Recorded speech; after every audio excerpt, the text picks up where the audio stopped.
Hey now everyone, it's Steve Severs for Bionic Buzz. We're here in Austin, Texas for Southwest by Southwest. This conference has so many cool things, from amazing technology to movie screenings to tons of live music and so much more. Now before we get started, please give this video a thumbs up and hit that subscribe button. Now let's go see who we can talk to.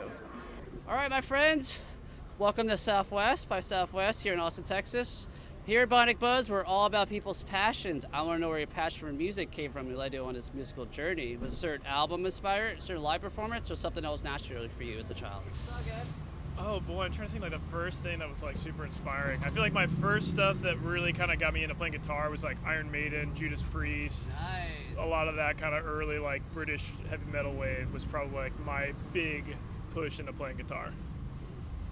Yeah, my dad raised me on Foo Fighters and Pearl Jam and all that good stuff. And then I grew up a drummer playing in the Boston punk scene. So that was the real catalyst for it all, for me. For me, it was U2, How to Dismantle an Atomic Bomb. And it was kind of paired with, remember the U2 iPod that came out? And I remember that. Yeah. It came with the album, Yeah, and so, well, no, that was a little bit later, I think. But anyways, it had like the red click wheel, the U2 edition. But there was like commercials for it, and that's when I saw Adam Clayton kind of laying it down, power stance in the back. The Edge was like, you know, toe tapping with his pedals and stuff, and I was like, I don't want anything to do with that.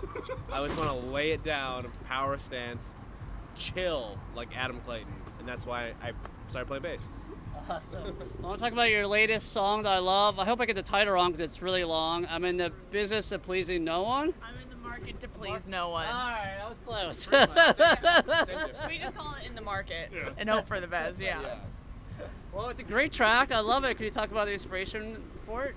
Yeah, I'd been going through some items in my desk and stuff, and I found a letter.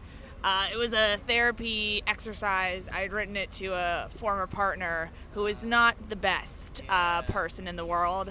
And it was a situation I had never really written about before just because it was very hard to process. And so finding that letter was like, it made me feel like, oh, like the band is growing. We have this voice. I want to start a conversation. I want other women who are in my position to feel comfortable talking about these things that happen too often.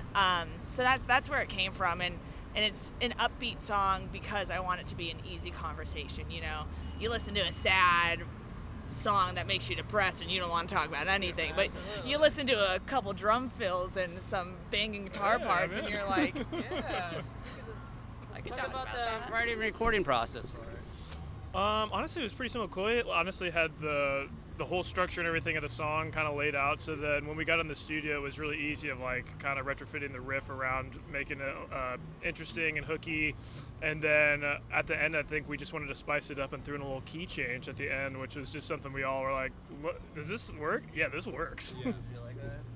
Yeah, so I record everything as well, so we just kind of laid it down how we do it.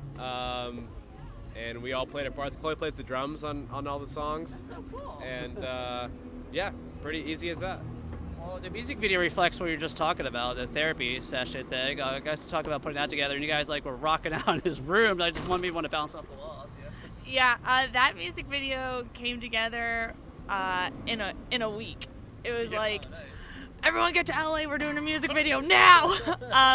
So we just wanted to do something again that was more lighthearted than solemn or intense. And I think, you know, the best thing to describe us and kind of how we get our emotions out through music is just going crazy on stage.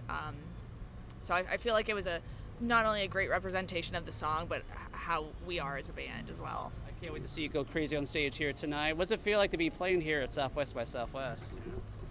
It's amazing. It's a super cool opportunity. Lots of incredible showcases. Just electric here right now. And yeah, happy to share stages with some of the coolest bands making music right now. All right, so what's the future hold? Any got new tracks? Anything in the works allowed to talk about? We are headed out in April on tour with Bayside, which is going to be amazing. We're going to be all over the country playing shows. And then we're ending by playing at Shaky Knees in Atlanta, that big festival in May. So it's going to be fun. All right, well, everyone check out the album. Have all your social media links down below. Thank you for taking your time to talk to me. Yeah. Cheers. Thanks.